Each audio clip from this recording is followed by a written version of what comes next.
There is a financial mistake millions of people make every single month. And the scary part is that it doesn't feel like a mistake when you're making it. You get paid. You handle the bills.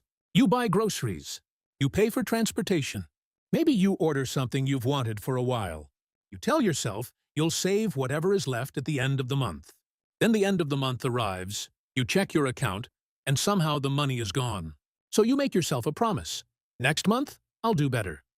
But next month looks almost exactly the same. And then the month after that. If this sounds familiar, I want you to stay with me. Because the problem may not be that you don't earn enough money. The problem may be the order in which your money is moving.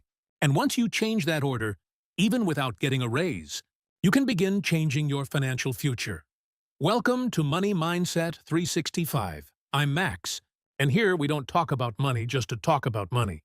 We talk about building the habits, decisions, and mindset that can give you more control over your life.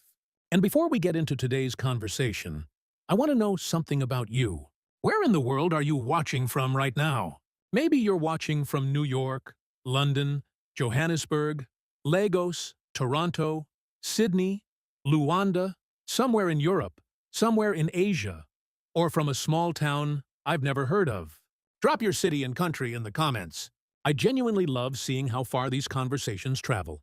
And if you're serious about improving your relationship with money one decision at a time, subscribe to Money Mindset 365, because that's exactly what we're building here together.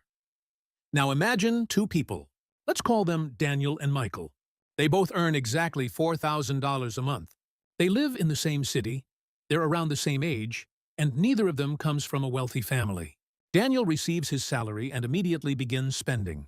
His rent comes out, subscriptions come out, he pays his bills, goes shopping, eats out a few times, makes his car payment, and whatever remains stays in his checking account. If something is left by the end of the month, Daniel saves it. Some months that's $300, other months it's $50, and sometimes it's nothing. Michael earns exactly the same amount, but when his income arrives, he does something completely different. Before he thinks about restaurants, clothes, entertainment, upgrades, or anything else, part of his money automatically disappears from his everyday account. Some goes toward his financial safety net, some goes toward long-term assets, and only then does he organize the rest of his lifestyle. Fast forward 10 years. Who do you think is in the stronger financial position? Probably Michael. But notice something important. Michael didn't necessarily work harder.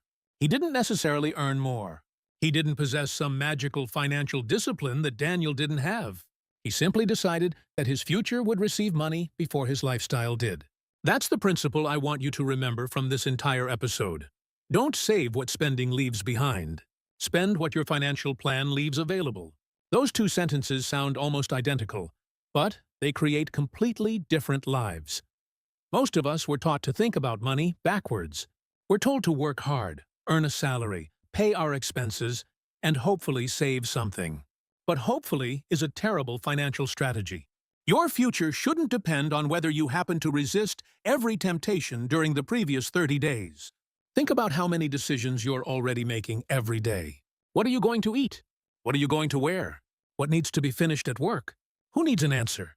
What does your family need? Now add 20 little financial decisions to that list. Should I buy this? Should I save that? Should I invest today? Can I afford dinner tonight? Eventually your brain gets tired.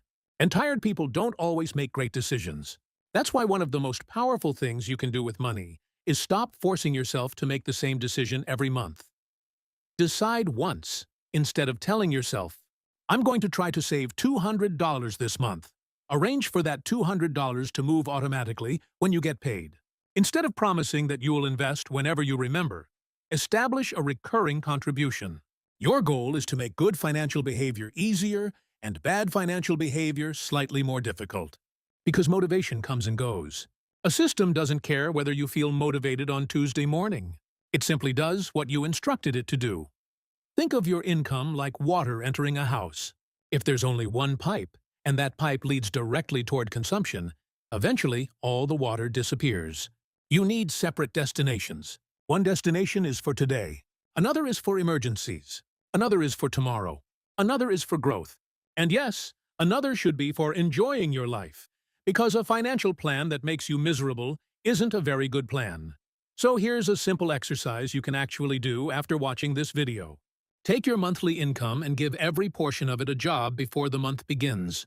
Don't worry about finding some magical percentage that works for everybody, because there isn't one.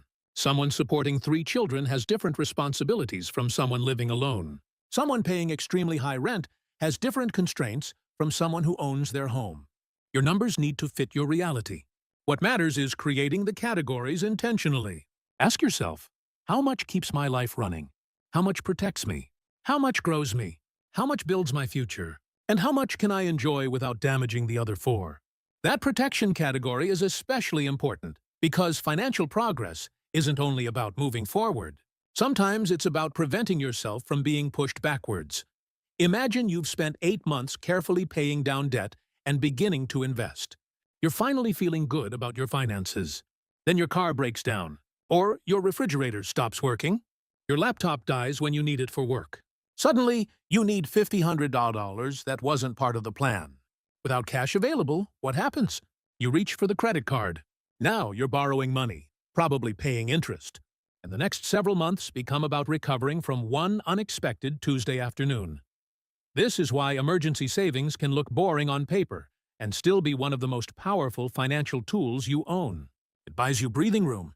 It creates distance between an inconvenience and a financial disaster. Start wherever you are. Your first goal doesn't have to be some enormous number that feels impossible. Maybe your first milestone is $500, then $1,000, then 1 month of essential expenses.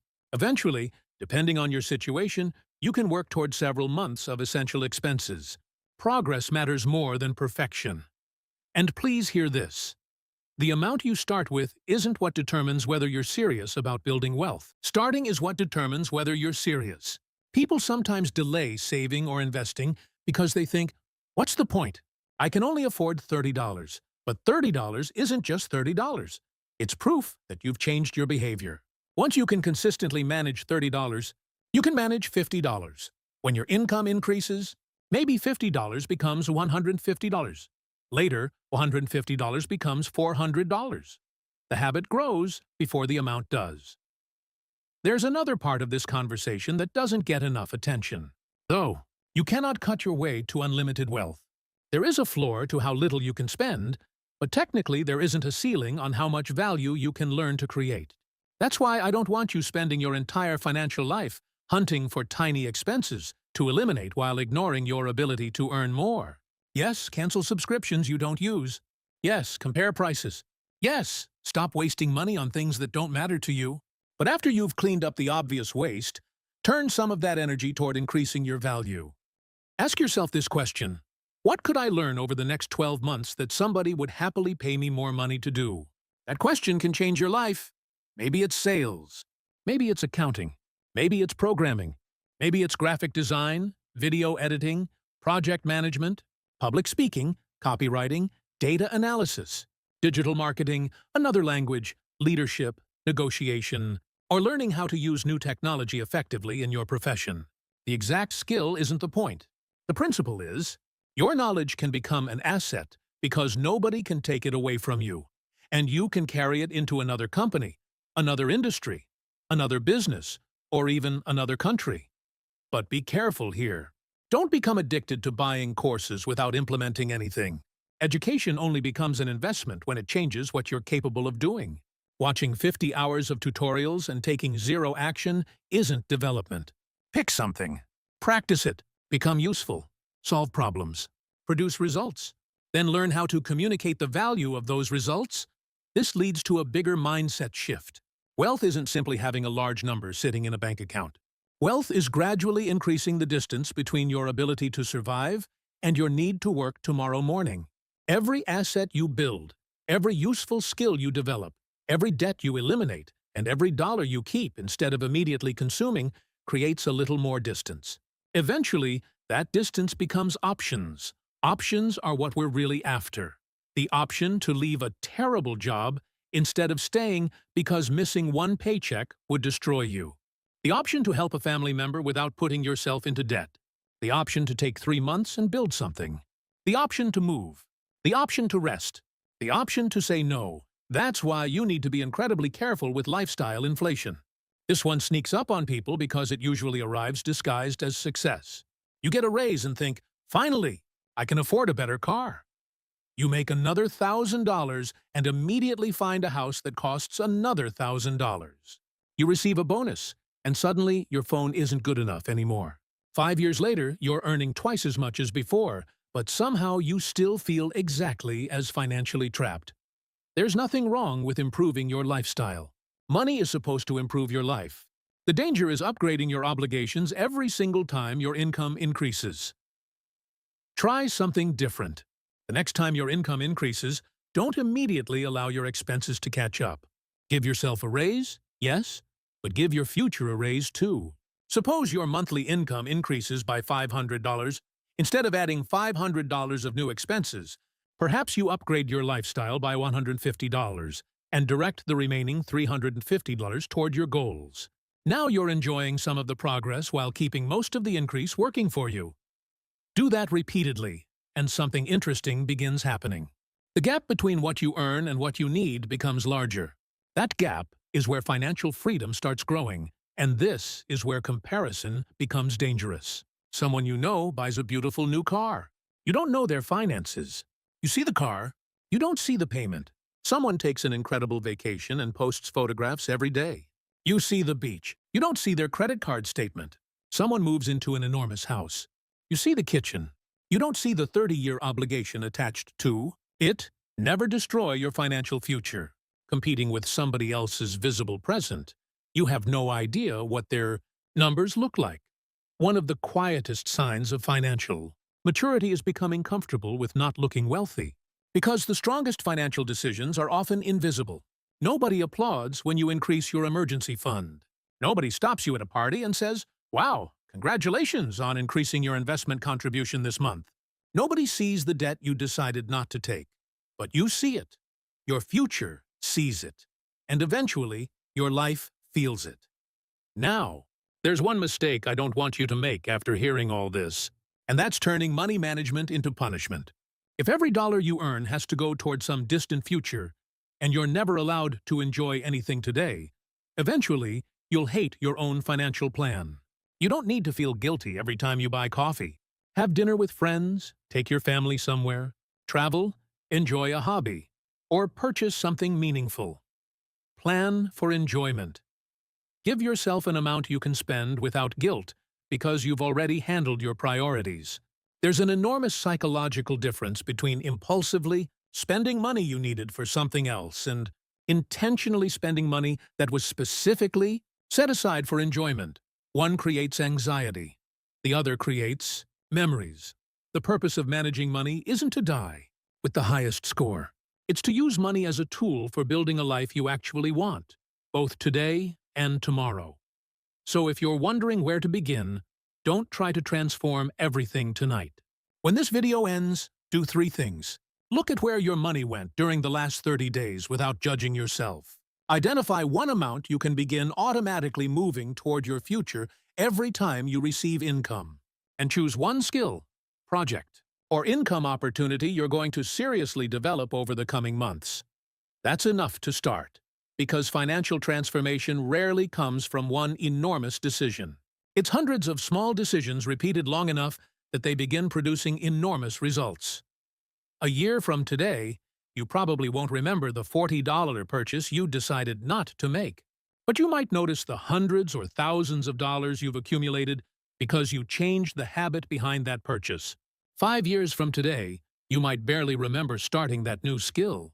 But you could be earning significantly more because you kept practicing it. 10 years from today, you won't remember every automatic contribution leaving your account. But you'll certainly notice the assets those contributions purchased. That's the beautiful thing about money when you learn to manage it intentionally. Small decisions don't stay small forever. They compound. Your habits compound. Your knowledge compounds. Your skills compound. Your relationships compound. Your reputation compounds. Your investments can compound. Even your confidence compounds because every time you keep a financial promise to yourself, you prove that you're capable of making another one.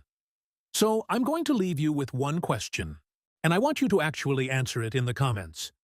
If your income increased by $1,000 every month starting tomorrow, what would you do with that extra money? Would you invest it? Pay off debt? Build an emergency fund? Start a business? Help your family? Travel? Or would your lifestyle simply become $1,000 more expensive?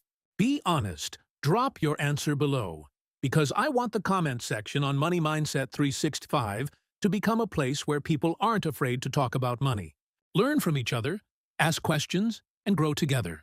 And while you're there, tell me what city and country you're watching from. I want to see how many different places we can represent in this community. If you have a financial question you're struggling with, leave that in the comments too. Your question might become something we discuss in a future episode, and chances are somebody else watching right now is wondering exactly the same thing. And if this conversation gave you one idea you can actually use, subscribe to Money Mindset 365 and join us here again. We're not chasing overnight success. We're building something stronger than that. Knowledge, habits, patience, and financial choices that become more powerful with time. Remember, your financial future isn't decided by one paycheck. It's shaped by what you repeatedly do with every paycheck that passes through your hands. I'm Max. This is Money Mindset 365, and I'll leave you with this. Don't wait until you have more money to become better with money. Become better with what you have, so that when more arrives, you already know exactly what to do with it. Take care of yourself, take control of your money, and keep building the life you want. One smart decision at a time.